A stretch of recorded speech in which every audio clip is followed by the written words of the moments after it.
Hey friends, welcome back to the Bald Booktuber. My name is Scott, and it is January 5th, so this is day 5 of the crazy 31 videos in 31 days challenge. I have that all in a playlist if you want to check out anything you've missed, but we are having a good time thus far into 2023 with this insane challenge of mine. So today, what I thought we would take a look at is upcoming priority fantasy series that I have a lot of interest in, and I'll be ranking these from 10 down to 1, with 10 being one that I'm interested in but isn't on the immediate plans, down to number 1 that will almost certainly be happening this year. I have done the same type of thing for both science fiction and for historical fiction. I do have a playlist for those as well you can check out. But I thought we would stick with the main theme of the channel, which is fantasy fiction. That's what we are primarily talking about here on the Bald Booktuber, and probably those of you that are subscribed are most interested in hearing about. So that's what we're going to do. So I won't be talking about, but it does get an honorable mention, the Second Apocalypse overarching series by R. Scott Baker. This is made up of the Prince of Nothing trilogy and the Aspect Emperor Quartet.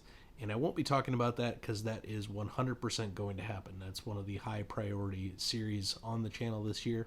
I'll be doing that from June through December, so no need to belabor the point. That stuff is coming.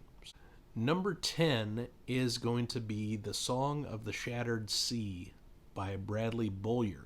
And yes, Beaulieu is how it is pronounced. I had to look it up. It's not spelled that way, but that's how it is pronounced. The first book is The 12 Kings of Shurikai. This is epic fantasy set in a desert setting, which sounds awesome. Any kind of desert setting I'm usually here for. I really enjoyed the Aiel in Wheel of Time. The series is narrated by two different people. In parts of the series, it's narrated by Sarah Coomer, who I've heard of but haven't listened to in the first few books. And then it is finished up by Kate Redding, who is certainly not my favorite, but there's really no escaping her when you listen to and read a lot of fantasy like I do. So this is a series that comes highly recommended by Jake the Bookish Drummer, who has a fantastic channel. You should subscribe to him. We will see how it goes. It is something that I have had on the radar for a while. No immediate plans, but it 100% will be happening. Number 9 is the Tide Child Trilogy. This is by R.J. Barker, and the first book is The Bone Ships. And I just always want to support anyone named RJ. I have an in real life friend and colleague that I work with named RJ. I also have my pal RJ Gibson over at RJ Reads, who has an outstanding channel that you also need to be subscribing to. So, check out RJ. But this particular series is nautical fantasy, which sounds appealing to me. I have heard comparisons to The Live Ship Traders by my favorite author, Robin Hobb. So if it's even half that good, that is a good sign. This is something I will be checking out at some point in time. I'm not sure when. It is narrated by a gentleman named Jude Owusu, who I've heard a sampling of and sounds fine. But I know nothing beyond that other than I've listened to the sample. Sounds good. So this trilogy probably not going to happen this year, but it is something that I have kind of lined up for either probably 2024 or possibly 2025. I definitely want to get to that. At number 8, we have The Long Price Quartet, and this is by Daniel Abraham. The first book is A Shadow in Summer, which I did attempt to read many, many years ago when it was first published. And for whatever reason, I wasn't vibing with it at the time, but I believe that my tastes have evolved and changed enough that it is certainly worth another go. This is a series that is highly recommended by many, many people, but the individual banging the drum the loudest and the most is your friend and mine, Alan from the Library of Alexandria. This series is narrated by Neil Shaw, who I know absolutely zero about and have not listened to a sampling of yet. So it is possible I will really vibe with him as a narrator. It's possible I won't, but it is good to know that there is narration available to me to check out. So I will definitely be trying this series at some point. All right, number 7 is your favorite author's favorite author. This is Lois McMaster Bujold, and this is her fantasy series, The World of the Five Gods. It starts with Curse of the Chalion. The series itself has won an award for Best Series, and the second book, Paladin Souls, is a multiple award winner. It's won the Nebula, the Hugo, and the Locust Awards. So very impressive stuff. And Bujold, in general, has won a ton of awards. So she's very, very highly thought of in the author community. Christopher Rocchio raves about her, particularly her Vorkosigan sci-fi series. Jim Butcher has talked at length about what a fantastic writer she is. I have often seen posts about, if you love Robin Hobb, this should be your next author that you try in terms of writing style and the beauty of the prose. So all of that definitely speaks to me and makes this something I really want to check out. My buddy Jake Bishop has talked at length about what a great first entry Curse of the Chalion is, so I definitely do want to check this out sooner than later. This seems like something that would 100% be up my alley. The series is narrated by a gentleman named Lloyd James. Again, not a narrator I'm familiar with, but hopefully is good and makes the series elevate. Number 6 is the overarching series, The Banish Lands. This is by John Gwynne. This is made up of the Faithful and the Fallen Quartet and the Of Blood and Bone Trilogy. This starts with the first book, Malice, in Faithful and the Fallen, which I have read. I would need to reread it, but I have read it back in 2020. So if I were picking up the series, I would start there. I did really enjoy the first book, but for whatever reason, put the series down and just haven't picked it back up. I think at the time it was a choice between continuing on with Wheel of Time and getting that wrapped up or not, and I chose to finish Wheel of Time, which I'm happy that I did, but I haven't made it a priority to go back yet. I have read and really enjoyed John Gwynne's other work, which is his trilogy, the Bloodsworn Trilogy, of which we have 2 books, Shadow of the Gods and Hunger of the Gods, 2 of my favorite books of the last couple of years. So I really do love his writing. He writes action wonderfully. So I do want to definitely pick this up at some point. It is more of the medieval style of fantasy. And it is, I guess, humans against giants and other stuff.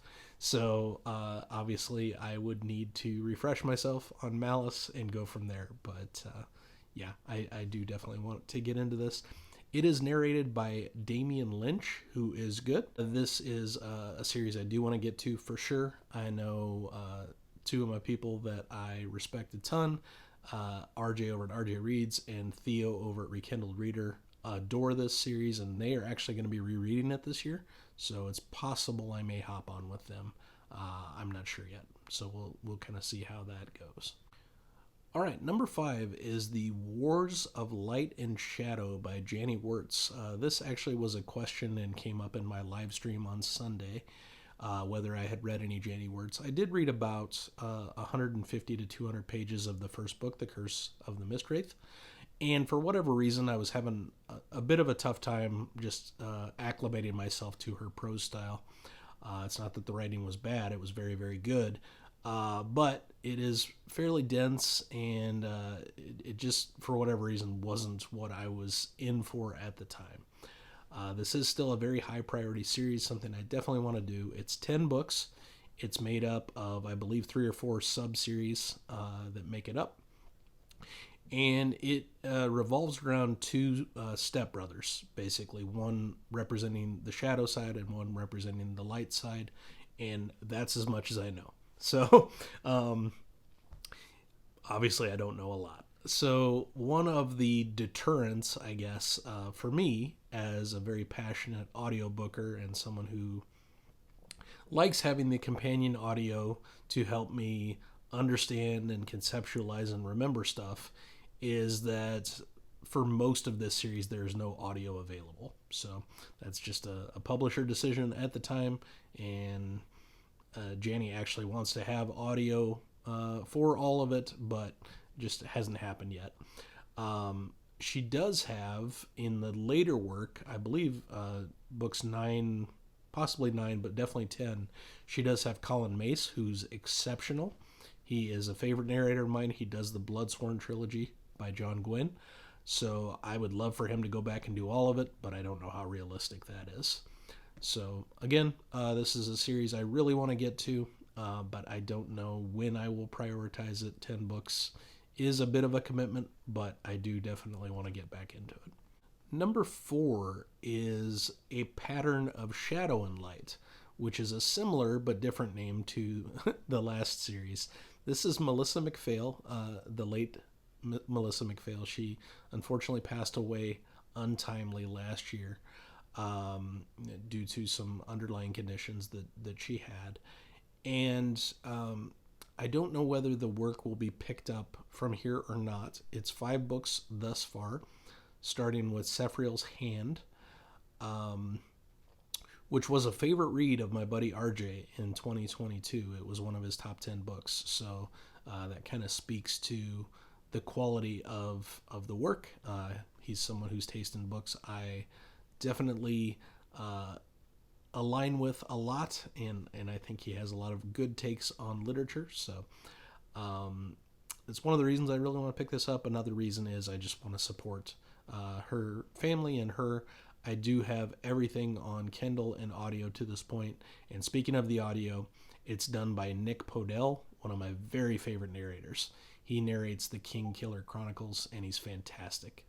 So I would like to definitely experience this series immersively with both the Kindle and the audio versions. So this one I'll probably get to in the next couple of years. I don't know when, but it is a pretty big priority for me. Number 3 is the Greenbone Saga by Fonda Lee, starting with Jade City. And then, of course, we have Jade War and Jade Legacy to follow that up. Too many people whose taste I kind of align with and whose opinions I respect say this is great for me to continue to kick it down the road. So at some point I definitely need to get to this. I even had it on my TBR a couple of times last year and didn't get around to it. So this needs to happen sooner than later, and I definitely need to do that. It is narrated by Andrew Kishino, who I've heard very good things about, but have not personally experienced. This is kind of Japanese Yakuza-style mafia set in a type of Japanese city, not in our world, but mirrored, from what I understand, after our world. So it's more of an urban fantasy. So I am super interested in this. Fonda Lee is awesome. I've seen her in interviews and stuff, so I definitely want to support her. I do own this. I do need to get to it. I need to stop procrastinating and read this series. All right, number 2 is the Dandelion Dynasty by Ken Liu, and this just needs to happen. This will probably happen this year. The first book is A Grace of Kings. It is narrated by Michael Kramer, who's definitely not my favorite narrator in the world, but he does a lot of fantasy. I read and listen to a lot of fantasy. I'm going to cross paths with him a lot of times, him and Kate Redding both. So that's just the breaks. So I do want to get to this. I will probably, if I do get to it this year, which is likely, I will probably be buddy reading it with my pal Joanna Souza. She also really wants to get to it. We've talked just kind of informally about doing a buddy read together on this, which I'm sure will probably happen at probably sometime in the middle of the year. I don't know exactly when, late second quarter, early third quarter, somewhere in there.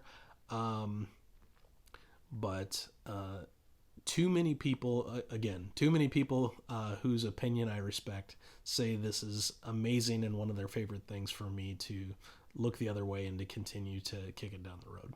So it's going to happen.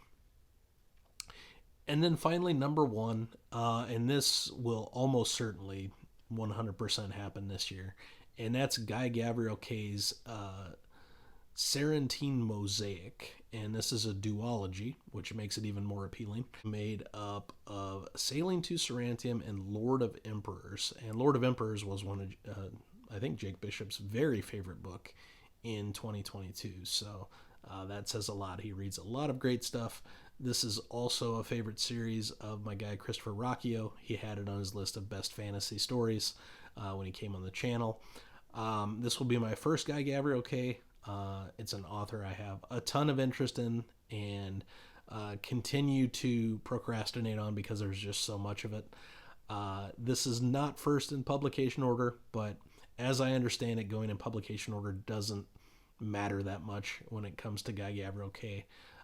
Similar to the way that I read authors like Stephen King and Robert McCammon. I read them as I'm interested, unless I know for certain that order does matter, and someone tells me I need to read something first before something else.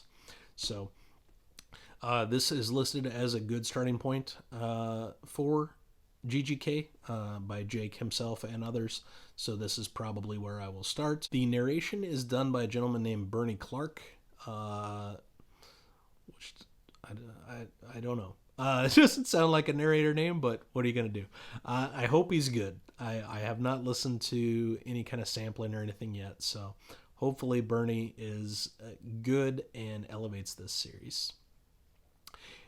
And there you have it. Those are my top 10 priority fantasy series that I plan to get to sooner than later, the ones that I have the most interest in. I would love in the comments if you would tell me some of your priority fantasy series that you want to get to, and or if any of these are ones that are personal favorites of yours and what you can tell me about them in a non-spoiler way. I hope everyone's having a great year so far, and as always, publication order always, my friends.